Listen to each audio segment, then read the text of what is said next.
Madame, Monsieur, bonsoir. Tout le plaisir est pour nous de vous informer à travers cette grande édition d'Histoire sur la radio-télévision nationale congolaise, une édition consacrée dans sa grande partie à l'actualité dans l'arrière-pays. Bienvenue. Le bleu et blanc ont repris les chemins de l'école le lundi 1er septembre dernier. Ceux de l'Institut Liloba Abinza Ozone également. Le président de la République, Félix Antoine Tshisekedi Tshilombo, était devant cet établissement scolaire pour inspecter les travaux de réhabilitation qui s'effectuent. D'autres explications, c'est dans ce reportage. Le chef de l'État, Félix Antoine Tshisekedi Tshilombo, a tenu lui-même à inspecter les travaux exécutés et aussi constater l'effectivité de la rentrée scolaire 2025-2026 à l'Institut Liloba.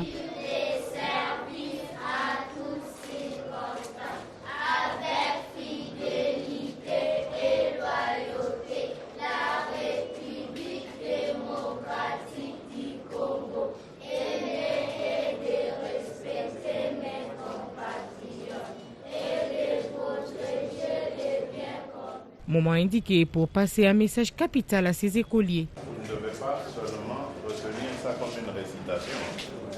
Il faut aussi apprendre les paroles et pratiquer ces paroles-là. Donc respecter son pays, aimer son semblable, son compatriote, congolais, congolaise. Vous devez mettre ça en tête et grandir avec ça. L'amour de votre pays et l'amour de vos compatriotes, vos semblables, compatriotes congolais. D'accord? C'est vous qui allez avoir le pouvoir de diriger ce pays demain. Donc vous devez déjà mettre ça dans la tête. Faisant d'une pierre deux coups, le chef de l'État a rappelé à tous les modalités de l'obtention de la bourse LONA, hier appelée Excellencia, et qu'il n'est pas exclu qu'un des lauréats soit de l'Institut Liloba. Pour me remercier, vous devez très bien travailler. Vous me promettez ça? 100% tout le monde. Et vous savez que la première dame, elle a son programme Excellencia. Vous avez entendu parler de ça? Si vous réussissez, vous allez avoir des bourses. Mais il faut avoir 85%. 85%. Vous pouvez les avoir, non? Hein? Oui. C'est possible, hein? Oui. Vous me promettez, hein? Oui. Ça va. Mais je reviendrai faire la fête avec vous ici, alors quand vous aurez le diplôme d'État. Sur son initiative, l'Institut Liloba, réhabilité en une année, soit de août 2024 en août 2025 par la société Ibrod Construct, compte de nos jours 18 salles de classe équipées des bons pupitres fabriqués par le service national, 2 bureaux de direction, une salle de réunion, une salle informatique et un atelier de la mécanique. Les bénéficiaires dans l'émotion ont salué les regards paternels du président de la République. Je suis très contente de remercier le président de la République démocratique du Congo. Merci beaucoup pour tout ce que vous avez fait pour nous. Cette grâce n'est pas donnée à tout le monde de voir le président en personne à votre école. En tout cas, je suis très content. Je suis le président du comité de parents de l'Institut Liloba.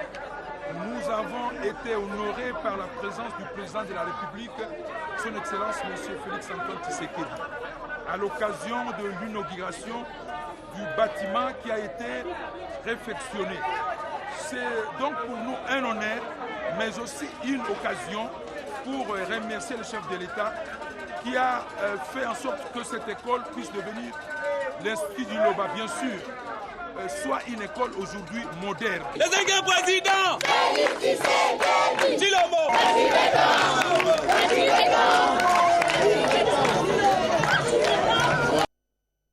Le ministre provincial de l'Environnement a effectué une visite au centre de santé Séraphine Kiloubi. Nous sommes là dans la commune de Massina. Il est allé se rendre personnellement compte des conditions de travail dans ce centre de santé, nous dit Diane Balaka dans ce commentaire. Une visite de proximité qui prend tout son sens. Le ministre provincial de l'Environnement s'est rendu mardi à l'hôpital Séraphine Kiloubi.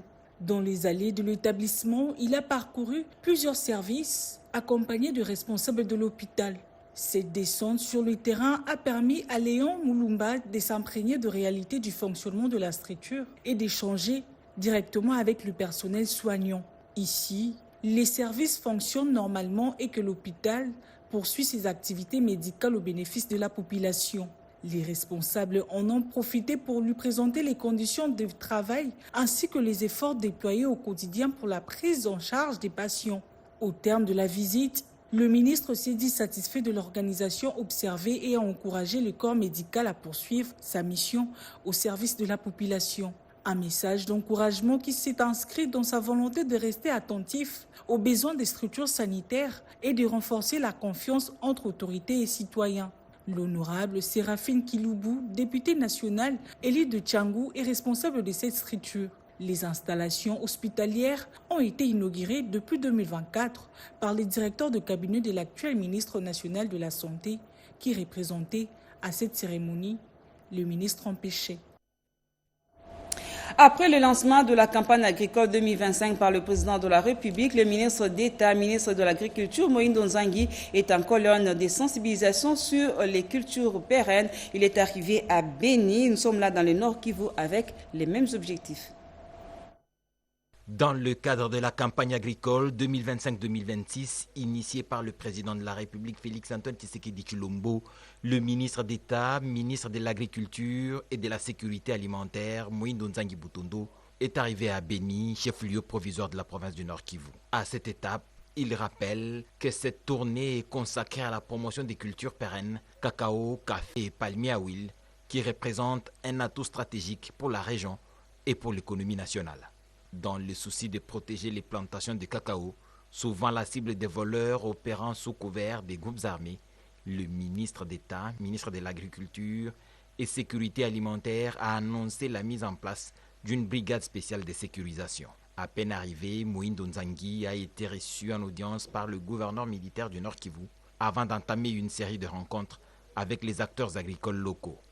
Il a également échangé avec les agents de l'Office national des produits agricoles du Congo, ONAPAC, leur adressant un message centré sur la mécanisation et la numérisation de l'entreprise publique. Le ministre d'État a insisté sur la nécessité de bannir les antivaleurs dans la gestion de l'ONAPAC, notamment la facilitation de la fraude et le traitement irrégulier des dossiers des exportateurs de cacao. Enfin, il a appelé la population à se mobiliser autour des deux campagnes agricoles en cours, celle des produits vivriers, maïs, riz, haricots, manioc, soja et celle des cultures pérennes. L'objectif, a-t-il rappelé, est d'atteindre d'ici 3 ans la sécurité alimentaire en RDC et de faire du Nord Kivu l'un des principaux greniers du pays. Il s'est tenu à Walikale dans le Nord Kivu une réunion de concertation des parties prenantes à la conservation des espèces rares. C'est un programme d'une organisation qui appuie la conservation à travers les communautés. Reportage.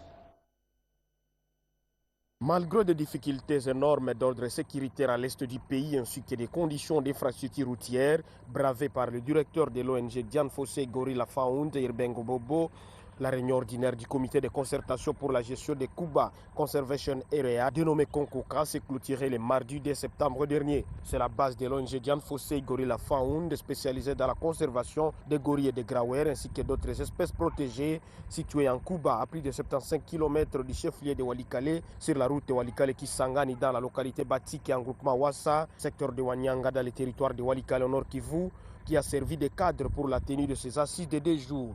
Les cadres nationaux et provinciaux qui est locaux œuvrant dans le secteur environnemental, des cadres de la société civile, des autorités militaires et civiles locales et des communautés riveraines d'Inkuba Conservation Area ont pris part à cette 3e édition du Konkoka. L'objectif de cette 3e édition était de mobiliser les acteurs pour une mise en œuvre harmonieuse des activités d'Inkuba Conservation afin que ces derniers jouent efficacement leur rôle dans la protection des forêts, de la biodiversité ainsi que de la lutte contre le réchauffement climatique tout en contribuant à l'amélioration des conditions de vie des communautés locales et la promotion de la cohésion sociale, la RDC est un pays solution dans la lutte contre le réchauffement climatique. Le directeur pays de Diane Fossé Gorilla Found, M. Irbengo Bobo, se réjouit de l'aboutissement heureux de ces assises. Je suis énormément satisfait, je suis caressé par la participation. J'ai vu que presque toutes les parties prenantes, toutes les couches ont été représentées et d'une manière active. Comme c'est vraiment un forum, un cadre de planification, de suivi et d'évaluation des activités, je suis satisfait parce que durant les 2 jours, on a évalué les activités de l'année finissante et là, on a planifié les activités de l'année à venir. Ouvert et clôturé par l'administrateur militaire intérimaire du territoire de Walikale, Adolora Kassongo, cette séance est clôturée dans la joie des parties prenantes à la conservation de la forêt d'Inkuba. Pour rappel, c'est depuis 2012 que l'ONG Dian Fossé Gorilla Found exécute les projets de conservation de la biodiversité, surtout dans la protection des gorilles et des grawers dans la forêt des communautés locales d'Inkuba, en territoire de Walikale, créant ainsi un couloir écologique entre le parc national de Kaouzi-Biega et celui de Maïko. Bassa Nzoza, c'est un opérateur économique œuvrant en Ituri et accusé de participer à un mouvement insurrectionnel. Il a été détenu pendant plus d'un mois à la prison militaire d'Indolo. Il est libre maintenant. Ainsi en a décidé le tribunal militaire de la Gombe à Kinshasa dans son prononcé du jugement. Des explications dans ce commentaire. L'opérateur économique Bassa Nzoza a recouvré sa liberté ce mardi suite à la décision du tribunal militaire garnison de Kinshasa-Gombe. Le jugement a été rendu faute de preuves suffisantes pour étayer les accusations portées contre lui, notamment la participation à un mouvement insurrectionnel et le financement du terrorisme. Cette libération a suscité une vive émotion et une grande joie au sein de sa famille, soulagée de le voir enfin libre après plus d'un mois de détention à la prison militaire d'Indolo. Nous sommes à Kinshasa, justement devant le tribunal militaire de garnison de Kinshasa. Nous prions les bons dieux d'abord. Peut-être que nous venons d'obtenir l'acquittement purement et simplement de Faustin Rosa. Il était poursuivi pour participation à un mouvement insurrectionnel, financement de terrorisme. La justice a été rendue et il a été acquitté. Voilà, nous remercions toutes les personnes de près ou de loin qui nous ont assistés dans ces combats. Nous remercions le bon Dieu aussi pour l'intelligence et la sagesse qu'il a donnée aux avocats qui ont si bien défendu leurs clients. Et aujourd'hui, nous sommes joyeux et heureux de voir qu'il est acquitté. Il va chez lui directement et lui va continuer ses activités. Nous disons merci. Que Dieu soit loué. Notons que Bassa Nzoza est attendu à Bunia dans les tout prochains jours.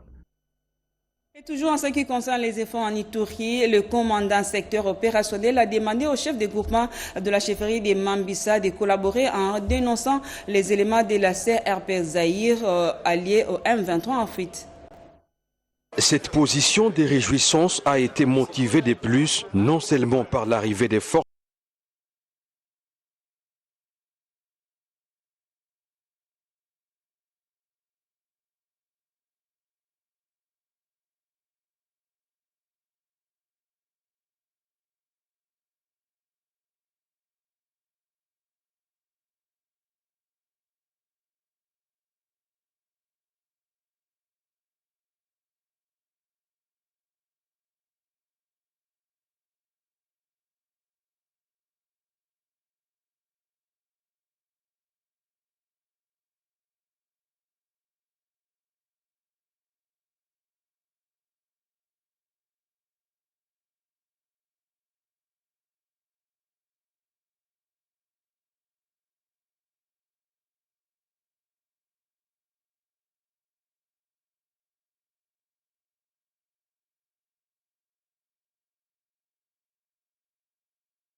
les FARDC, l'armée congolaise et non étrangers. Ils sont là pour protéger la population et leurs biens. Comme nous avons remis les armes, nous allons revenir dans la vie civile. Si vous avez votre frère qui a fui avec l'arme où il a caché, dites à lui de rentrer. Si on met la main sur lui sans se rendre, il ira en prison.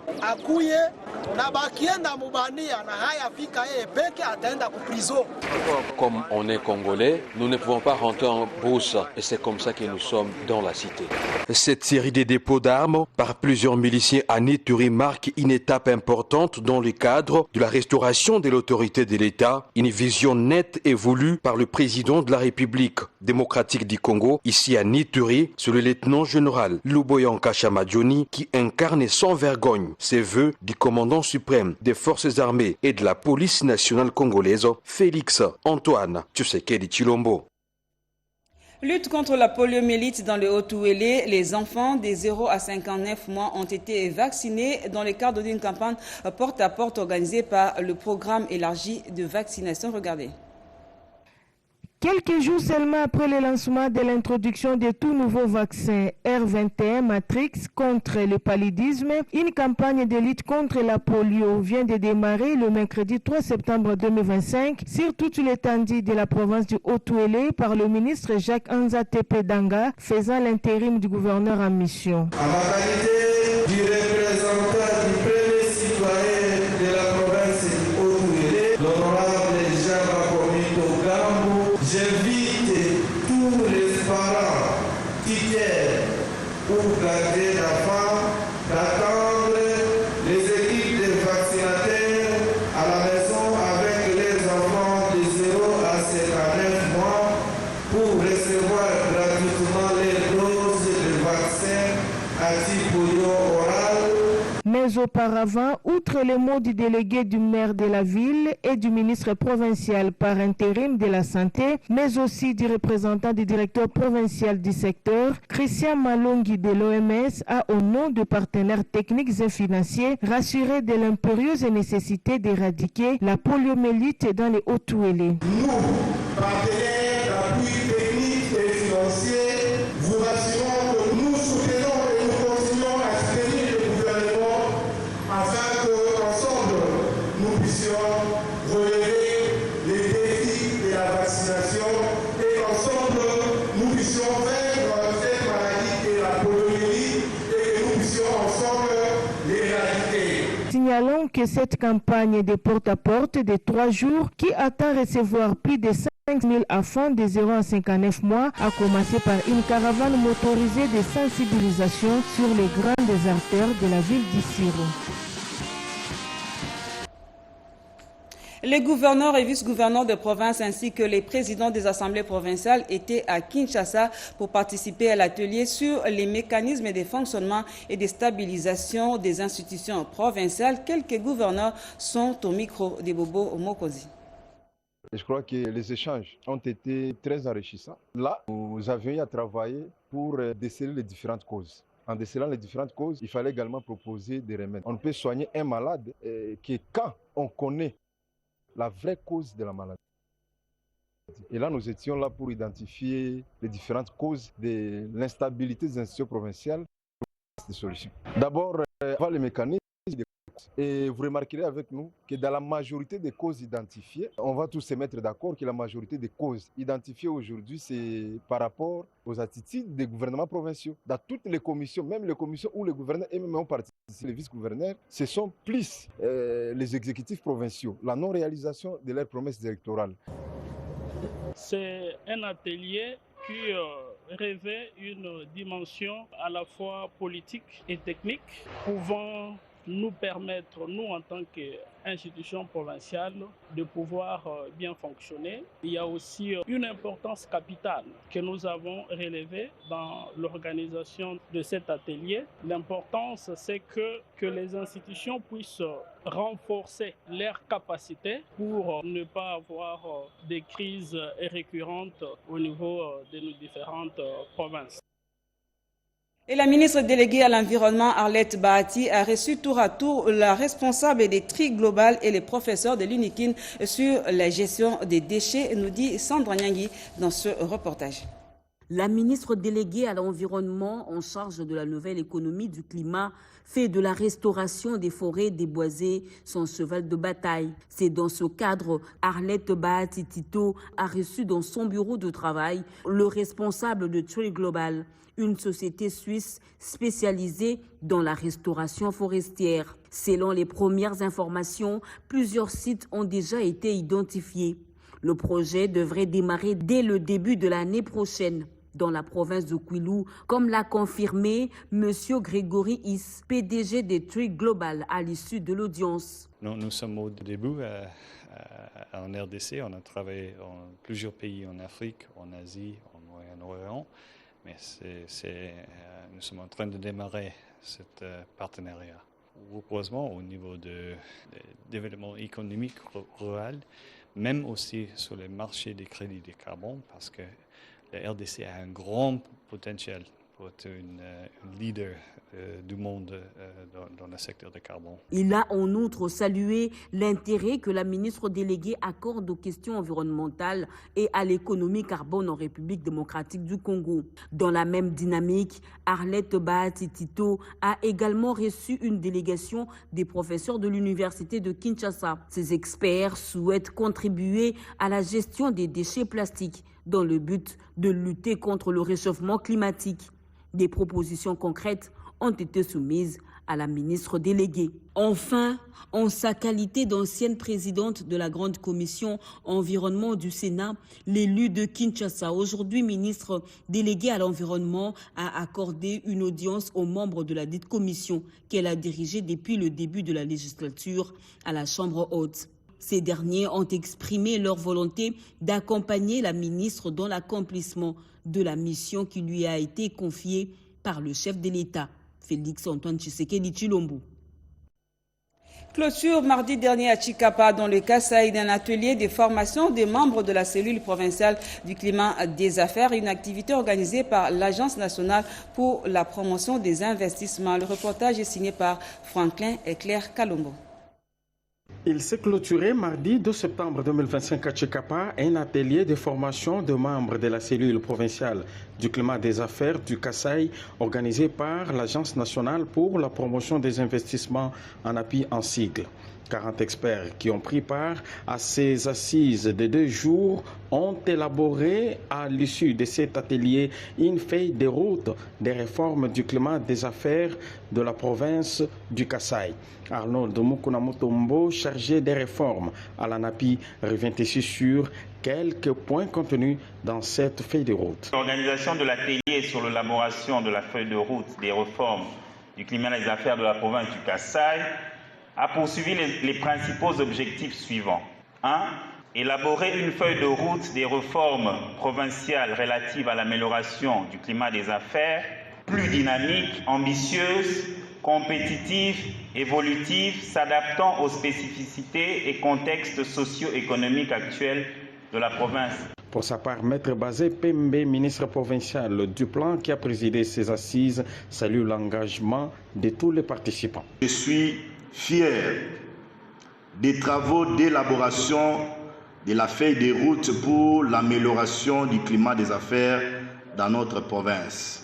Cette feuille de route sera une boussole qui orientera nos efforts.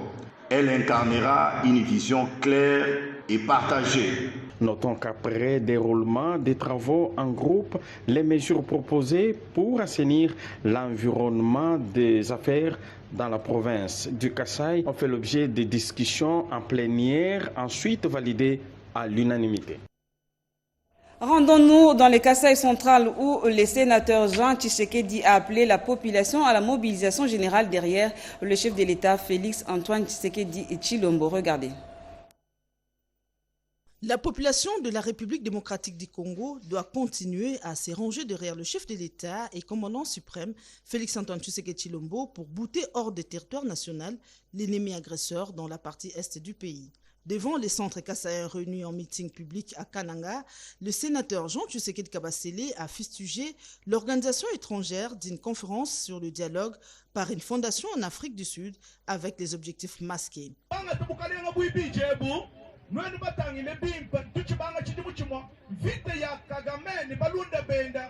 Je vous appelle au soutien des institutions du pays en commençant par le chef de l'État Félix Antoine Tshisekedi Tshilombo. Soyez vigilants contre les infiltrés qui ont pris les armes contre votre propre pays, y compris l'ancien président Kabila. Défendez votre pays et la constitution qui assure toute la légitimité du président de la République élu. Le président Tshisekedi est en train de faire beaucoup de choses chez nous, au Kasaï central. Nous devons lui rassurer encore beaucoup de temps à travers notre constitution. La route Kananga-Kalambambouji est devenue aujourd'hui une réalité. Ce cadre de l'UDPS dit soutenir avec attention la dernière allocution du chef de l'État lors du congrès de l'Union sacrée. C'est celle initiée par les fédérations des l'IDPS Tshisekedi à Lodja. Nous sommes là dans les Sankourou, une rencontre animée par le député national Acelo Okito. Un commentaire d'Anastasie Doumbou. Lodja, au cœur de la province du Sankourou. C'est ici que l'honorable Daniel Acelo Okito Wankoi, secrétaire général adjoint de l'UDPS Tshisekedi, a tenu une importante réunion avec les fédérations du parti venues de toute la province. Au sortir de cette rencontre stratégique, des mots forts, un appel à la responsabilité, à la discipline et à l'unité, a-t-il martelé. L'UDPS prépare l'avenir avec détermination dans les Sankourou. L'ancien ministre de l'Intérieur a, au cours de cette rencontre, annoncé un travail de proximité avec la base dans la fidélité à la vision du chef de l'État, Félix-Antoine Tshisekedi Tshilombo. Un seul message, Sankourou uni, UDPS renforcé. Les Sankourou est donc appelé à renaître de ses cendres au travers de cette ville souvenir qui doit devenir un centre d'impulsion.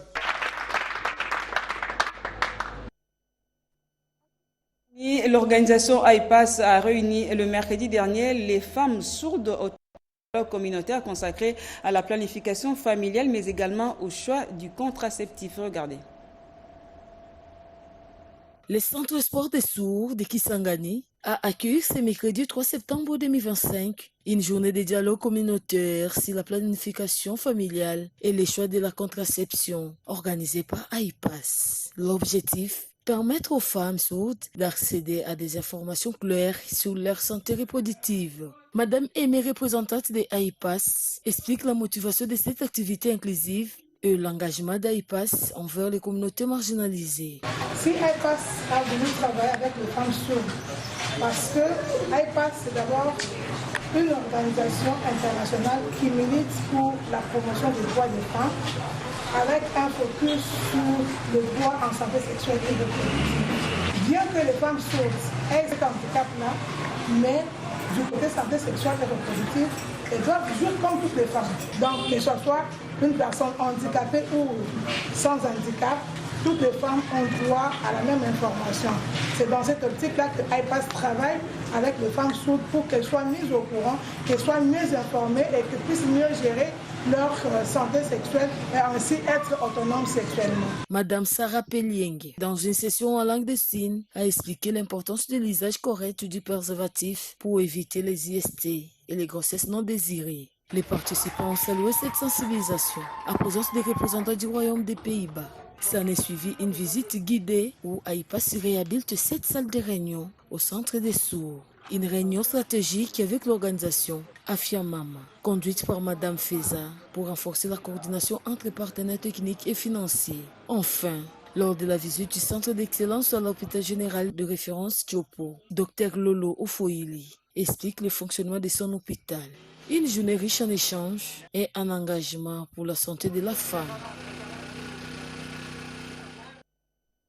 Et dans les Kwilu, l'année académique 2024-2025 a été clôturée à l'Institut supérieur pédagogique des Mukedi, situé à quelques kilomètres de la ville de Kikwiti, dans les Kwilu. Regardez. En cette fin d'année académique 2024-2025, l'USP Mukedi totalise 848 gradués en pédagogie appliquée, 275 bacheliers du système LMD et 59 licenciés. L'USP organise également les options telles que les lettres et sciences humaines, les sciences naturelles et exactes ainsi que les techniques. Dans son discours, professeur Mantouani Nzamba, Félicien, directeur général de cet alma mater, soutient le processus de paix à l'est du pays à travers l'accord de Washington dans un esprit patriotique. Il invite par ailleurs les cadres et étudiants à apporter leur soutien aux garants de la nation, Félix-Antoine Tshisekedi Tshilombo, pour la paix totale en République démocratique du Congo. Nous apprécions votre sens remarqué et remarquable des relations qui s'imposent au bénéfice de l'institution dont la direction nous est confiée. Nous rendons nos hommages au président de la République, son Excellence Félix-Antoine Tshisekedi Tshilombo. Nous, ISP Mukedi, soutenons les efforts qu'il fournit à travers les accords de Washington et de Doha afin que la paix revienne à l'est de notre pays. Nous exprimons notre gratitude et reconnaissance envers notre ministre de tutelle, Madame le professeur docteur Sombo Ayane Mukula Marie-Thérèse, pour la grande confiance qu'elle nous manifeste. La cérémonie s'est déroulée en présence du chef secteur Lozo, des membres du comité de sécurité, des autorités d'éducation nationale et nouvelle citoyenneté de Mukedi et Kilembe, ainsi que des membres de famille, amis et connaissances venus nombreux ovationner les lauréats. Et oui, pasteur, 4 apôtres et un évêque de l'ECC lui ont été ordonnés par Monseigneur Zéphirin Fumuma Panda. Cette cérémonie intervient après les synodes pour se responsabiliser et donner des postes aux nouveaux animateurs, nous dit Rodé Panda dans ce commentaire. Après les synodes extraordinaires tenus à Kinshasa pendant 2 jours, les résolutions prises s'exécutent déjà en donnant des postes aux nouveaux animateurs au sein de la communauté Koneiko et Seko. Dans la suite, 2 évêques ordonnés et consacrés à Dieu par les mains bénies du Monseigneur Zéphirin Fumuma Panda Malamba. Avec cette élévation ecclésiastique, un évêque pour la province du Kasaï central, un autre du Kwilu, 8 apôtres et pasteurs, la moisson aura été abondante. L'exhortation de l'évêque Nkinzi de Kikwit, basée sur l'engagement personnel, a pris l'essentiel du message adressé aux nouveaux pasteurs et à l'ensemble des fidèles présents à ces rendez-vous saints. Autre rendez-vous avec Dieu, une autre ambiance lors d'un culte écuménique d'action de grâce pour l'installation du comité national du forum CETA RDC. Cérémonie organisée à la paroisse 10e communauté. L'amour du Christ mène le monde à la réconciliation, l'unité et la paix. C'est le thème abordé par les représentants légaux de la SEBCO, suivi de l'installation du comité national par les CETA Youssouf, venu du Nigeria, et la prière pour l'unité et la paix, dite par son éminence, Monseigneur Zéphirin Fumuma Panda Malamba, représentant légal de la Koneiko et Seko. Dans sa prise de parole, l'homme de Dieu Youssouf, le Nigérian, a présenté la quintessence de la responsabilité que ce présidium vient de prendre dans le but d'étendre l'unité, la cohésion, et que les chrétiens prient pour les autorités et vivent vraiment la vraie vie dans l'amour de Christ. C'est ainsi que cesseront les guerres et nous nous sentirons réellement frères et sœurs, a-t-il martelé. La journée a été bouclée par les ballets pendés. Et toujours dans le Kwilu en nouvelle, sachez qu'il va se tenir du 10 au 13 septembre prochain sous le haut patronage de Monseigneur Timothée Bodika, le colloque sur la liturgie sous le thème célébré dignement. Ce colloque sera organisé par le diocèse de Kikwit en collaboration avec l'Université catholique du Grand Bandundu avec l'appui de la congrégation des Sœurs Saint-Pierre, Claver de Rome et la Caritas. Ce rendez-vous liturgique réunira divers participants. Madame, Messieurs, ce journal est complètement terminé. Au nom d'Angèle Mabiala Landou, Rodé Panda qui l'a réalisé, Diane Balaka qui l'a écrit et André Njeka, nous vous disons merci de nous avoir suivis. 20h, Anita Luambasera à la présentation. D'ici là, très bonne suite des programmes sur nos antennes.